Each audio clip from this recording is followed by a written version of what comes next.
Good morning, Awaken ladies. Welcome to our stage 1, reestablishing your beliefs, mastering mindset lesson.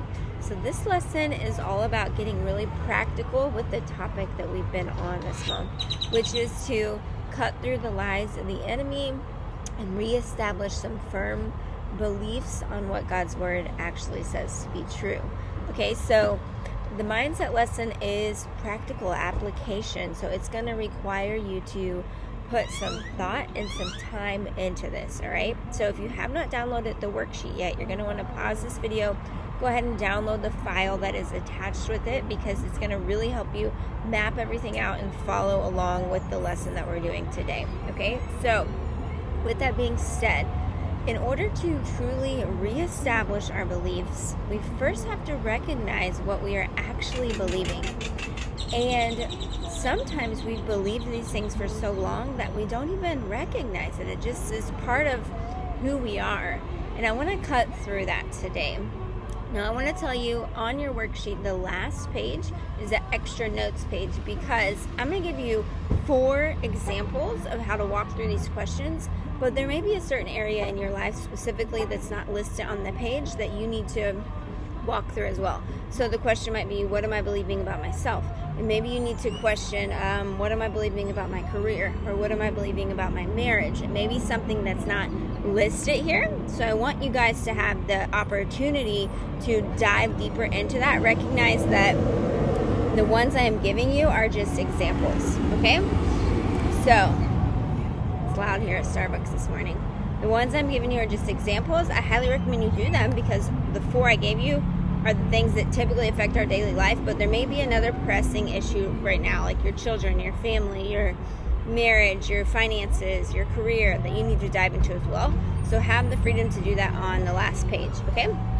So I'm going to ask you 4 questions today. I'm going to give you an example, and then you can pause. I recommend that you pause the video and go ahead and answer the question now, because if you don't, you may not come back to this. But what I'll also say is, I took time to do this myself, and it took me a solid hour to work through these questions in all of the different areas. I looked at like 7 different areas of my life, okay? So I recommend that you take all the time you need to do this, because it's so important if we're truly gonna recreate our belief pattern, okay? So the first question on page 1 is, what do I believe about the following? Okay, and there's 4 little spots there. Let me give you an example. For one would be, what do I believe about myself? And so when I was asking this question and thinking through it, typically the thoughts that run through our head aren't always the best. So what came to mind for me is, what do I believe about myself? That I'm not a good enough wife or mom, that I'm not smart enough to succeed at business. Those are a couple of the thoughts that come through my head. I'm not enough, right? So we got to recognize, what are we believing? So I want you to pause this, take a minute, go through, what are you believing about God? What are you believing about those around you? What are you believing about your finances? Write them all out. I got a worksheet, and I just wrote them, or a blank piece of paper, and I just wrote them all out. What am I believing about? Okay, now step 2 in this process of recreating our beliefs is going to be to recognize the actual truth from God's word, okay? So sometimes these truths that we've built up in our head aren't actually true. It's just something we've trained ourselves to believe. So we have to get into God's word and see, what does he actually say about this? So the question number 2 is, what does God say about the following? So the example that I did, what does God say about me? Well, he says that he has created me for a specific calling. What he calls me to, he's going to give me the strength to get through. And in this season, it's obvious that he's called me to motherhood and being a wife and running a business. So he's going to equip me to get through that. And that is what his truth says. And it also says that when I am not enough, that he is. So we don't have to lean on our own strength. I don't have to believe the lies that I'm not enough, because Jesus is in me. He's not, we've talked about this before, he's not just this highly attained thing up in heaven that we can never reach. He's actually in me. So when I say I'm not enough, I'm actually degrading what he has created, because he is inside of me. So I want you to take a minute and do the same thing. Pause the video, answer this question. What does God say about those around you, your relationships, yourself, himself, your future, your career, things that are stuck in your mind right now? What does God say about them? What does his word say? Okay, the next step in getting practical on reestablishing our beliefs is we have to recognize, where are these lies stemming from? Where are they coming from? Okay, because we weren't just born to believe that we aren't enough. It came from somewhere. And this is where it gets a little bit hard, because sometimes we have to dig into our fears or our past failures, things that are just stuck in our mind that are affecting us. Okay, so for example, I'm not enough. Where might that come from? As a kid, were you told that you weren't enough? Were you not appreciated? Were you not told great job? Did you not have that in your life? Or have you had a past failure, or what felt like a failure? So for me, my fear, when I ask that question of what fear or past failure is driving my belief that I'm not good enough. And it comes from different failures, honestly. It comes from not ever feeling like I was good enough. An expectation that I put on myself to be perfect at everything I set my hand to do, when God doesn't ask for that. He doesn't say we have to. So a failure when it comes to business. When I closed my studio, when I look at the grand scheme, it wasn't a failure. I chose to close it to be with my family.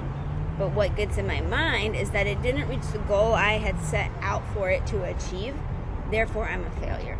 So that keeps playing in my mind of like, I'm just not good enough. Or in my parenting, in my marriage, there have been seasons where the marriage has been so rocky, or I have a 1 and 4-year-old, so parenting is really tough right now. And so it drives these past failures, or the fear of that I won't do well enough for them in the future, affects what I'm doing here today. It affects the way that we process and think. And so I want you to recognize, write down in your little groups, these lies you're believing about yourself. What's driving them? Dig deep. You may have to go into your past and see, like, was there a trauma? Was there a failure? Is there a current fear? What is driving you to believe things that aren't true from the word? So pause that, walk through this for a second. And then the fourth and final question. I know this is a quick video, but it's not a quick lesson, okay? So understand that this is going to take some time to process. And if you're not taking some time for this, then I would be willing to bet that you're not digging deep enough when it comes to these things, okay? So I challenge you to take more than just 10 minutes on this lesson, to really take these topics and just pray about them, because it's crucial to rise up, to awaken. It's crucial that we get the beliefs in our head down first. That's why it's stage 1, okay? So don't just turn this video off after 10 minutes and never think about it again. Spend some time with this worksheet. But the fourth and final question, lastly, to change our mindset, to change the way our mind operates, we have to admit how these beliefs are affecting our daily thoughts and actions. So the question is, how are these fears or failures controlling your thought process? How are they controlling your thought process? So when it comes to how you feel about yourself, for example, if you feel like you're not good enough, then are you actually going after the things that maybe are in your heart? I know for me, I feel and I fear that I won't be a good enough parent, so it affects my thoughts daily, and just sometimes I can't say wanting to give up, because no one gives up on their children, but just wanting to just not try, because it's like, why? Like, this is already a catastrophe. So it gives you this daily thought process of affecting you. And let's put it in a term that maybe you guys can all relate to. Getting healthy, losing weight, right? You've failed at it before, so you just say, why do I keep trying? I'm just going to fail. That is a daily thought pattern that affects us. So then we don't do the thing that we're supposed to do, because we truly believe in our mind that it's just going to happen again.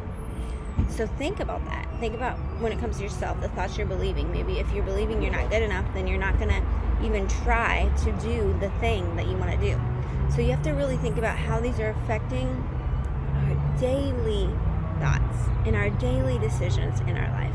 Those around you. Maybe it's your marriage. If you already think that it's going to fail, then you're not going to try. These thoughts, these lies that we believe are affecting our choices in our life greater than we could ever recognize. So I challenge you today, and I pray today that God will reveal some truths to you, that He will help you to recognize the lies you've believed so that you can move forward believing about yourself, your life, your circumstances, your world around you, what His Word says to be true. And that is that He has favor on you. He longs to bless you. He sees prosperity for your future. He sees you as enough. He has good plans for you. And I pray today that you can believe and trust that. All right, I'll see you guys on our call next week.